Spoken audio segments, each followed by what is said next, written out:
அன்புக்குரியவர்களே, இன்றைக்கு நான் சொல்லக்கூடிய ஒரு முக்கியமான மருத்துவ குறிப்பு, அதாவது இதய சம்பந்தமானது. என்னுடைய பெயர் டாக்டர் டேவிட். கன்னியாகுமரி மாவட்டம் சுசீந்திரம் பகுதியில் இருக்கிறேன். என்னுடைய மொபைல் நம்பர் 790 46 91 671. நான் ஏற்கனவே சில பதிவுகள் போட்டிருக்கிறேன். இன்றைக்கு நான் சொல்லக்கூடிய இன்னொரு மருத்துவ குறிப்பு, அதாவது சிலருக்கு இருதய துடிப்பு நின்றது போன்ற உணர்வு. அதாவது இருதயம் துடிப்பு நம்ம பொதுவாக இருக்கிறோம். நம்ம heart lub dub lub dub என்று துடிப்பதை நாம் உணர்கிறோம். அல்லது நாம் கை வைத்து அமுக்கி பார்த்தாலே அது இருதயம் துடிப்பது நமக்கு ஓரளவு தெரியும். ஆனால் திடீரென்று அவர்கள் படுத்த உடனே இருதயம் நின்றது போல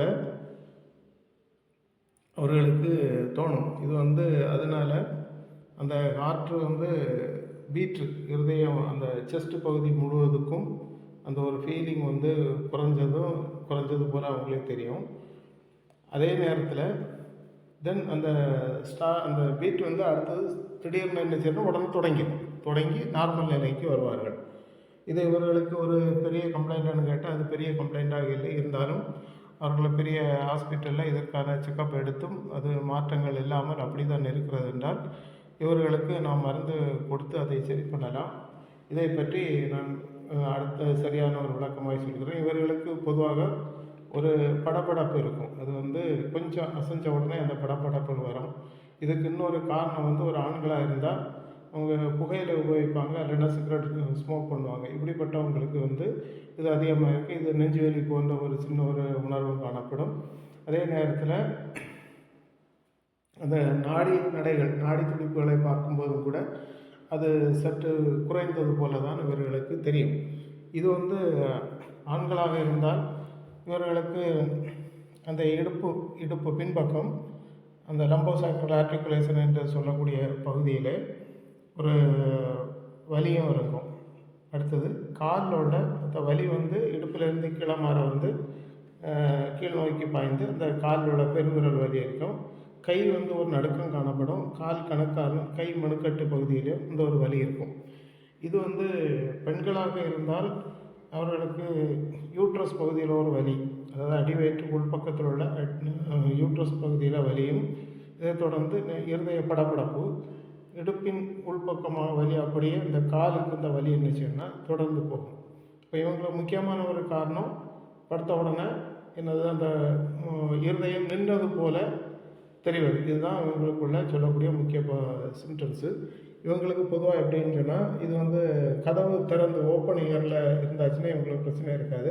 கதவெல்லாம் க்ளோஸ் பண்ணி அப்படி ஒரு வெப்பமான ரூமுக்குள்ளே இருந்தால் அது பொதுவான ஒரு கம்ப்ளைண்ட்டாக இருந்தாலும் இவங்களுக்கு இந்த ஹார்ட் நின்னது போல் உள்ளது கொஞ்சம் கூடுதலாக இருக்கும். இனி அடுத்தது இவங்களுக்கு என்னென்னா, நடந்தாலே என்ன செய்யணும், மூச்சு வாங்கும். இது ஹார்ட்டில், அதாவது லங்ஸோடு சேர்ந்து பல்மனரி ப்ராப்ளம் தான் இதை நம்ம மெயினாக சொல்லுவோம்.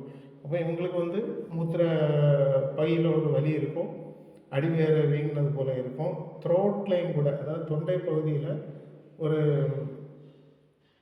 பச்சை போன்ற ஒரு உணர்வு அவங்களுக்கு தெரியும். அதாவது ஒரு பச்சை கலர் இல்லை, ஒரு ராவான ஒரு உணர்வு, இதை கொஞ்சம் ஹார்டாக வித்தியாசமாக இருக்கிறது போல் அவங்களுக்கு தோணும். அடுத்தது இவங்களுக்கு ரொம்ப திடீர்னு கவலைப்படக்கூடிய ஒரு நிலைமையும், அதே நேரத்தில் ஒரு கொஞ்சம் சுறுசுறுப்பான்ட்டு இருந்தது போல் எனக்கு தோணும். இனி இவங்களுக்கு என்னென்னா, படி ஏறும்போதும் கூட சில கஷ்டங்கள் அவங்களுக்கு இருக்கும். காரணம் என்னென்னா, இந்த மூச்சு ஹார்ட் பீட் நின்னது போல் தெரியறதுனால இந்த மாதிரி ஒரு கம்ப்ளைண்ட்டை சேர்ந்துள்ளதான் இவங்களுக்கும். இனி இவங்களுக்கு வேறு என்ன சொல்லணும்னா, வயரும் என்ன சொல்லணும்னா, கொஞ்சம் வயிற்று பகுதியில் துணியை வச்சு துணி கட்டக்கூடிய இடம் என்ன சொல்லணும்னா கொஞ்சம் டிஸ்டன்ஸாக இருக்கும், இல்லைன்னா ரொம்ப சென்சிட்டிவாக இருக்கும். வயிற்றுக்குள்ள ஒரு சவுண்டு இருக்கும். இது மெயினாக மூச்சு உள்ளே இழுக்கச்சில் இவங்களுக்கு என்னென்னா கொஞ்சம் கஷ்டமாக இருக்கும். இதனால ஒரு வயிற்று வலியும் கூட இருக்கும். இது இவங்களுக்கு எதுன்னு சுருக்கமாக சொல்ல போனால், ஒரு வயிற்றுக்குள்ளே ஒரு குழந்தை இருந்துச்சுன்னா இந்த குழந்தை வயிற்றுக்குள்ளே குத்துறது போல் அவங்க தோணும் போன்ற ஒரு உணர்வு அவங்களுக்கு தெரியும். ஆக இப்படிப்பட்ட கம்ப்ளைண்ட்டுகள் இருந்தால் எங்கள் சிகிச்சை எடுத்தும் உயர் மருத்துவ சிகிச்சை எடுத்தும் ஒரு வித்தியாசங்கள் தெரியாமல் இருந்தால் உங்களுக்கு மருந்துகள் தர முடியும். நீங்கள் நேரடியாக வர வேண்டும். முதல் முறை நீங்கள் நேரடியாக வந்து மருந்து வாங்கிட்டு சென்று பின்பு உங்களுக்கு தேவைப்பட்டால் மருந்துகளை கொரியர் தபாலில் அனுப்பி வைக்க முடியும். இதனால் உங்களுக்கு எந்த விதமான சைடு எஃபெக்ட் ரியாக்ஷன் பின்விளைவுகள் எதுவும் இல்லாமல் இது எந்த வயதானாலும் ஆண்களானாலும் பெண்களானாலும் சிறு வயதாக இருந்தாலும் கூட உங்களுக்கு பிரச்சனை இல்லை. இதை நம்ம எளிதாக சீக்கிரமாக சரி பண்ண முடியும். எனவே இப்படிப்பட்ட கம்ப்ளைண்ட் உள்ளவர்கள் பயன்பெற விரும்பினால் பயன்பெற்றுக் கொள்ளலாம். இன்னும் இதை போன்ற நிலைகள் நீங்கள் உங்கள் உறவினர்கள் நண்பர்கள் அருகில் உள்ளவர் தெரிந்தவர்கள் யாருக்காவது இந்த மாத்திரை பாதிப்பு இருந்தும் சிகிச்சை எடுத்தும் குணமாகாமல் இருந்தால் என்னை தொடர்பு கொள்ளவும். நான் டாக்டர் டேவிட், சுசீந்திரம் பகுதியில், கன்னியாகுமரி மாவட்டம் சுசீந்திரம் பகுதியில் இருக்கிறேன். என்னுடைய மொபைல் நம்பர் 790 46 91 671. இந்த எண்ணுக்கு நீங்கள் என்னை தொடர்பு கொண்டு வரும்படி மிக அன்போடு கேட்டுக்கொள்கிறேன். இதை நண்பர்களுக்கு தெரியப்படுத்தவும். நன்றி.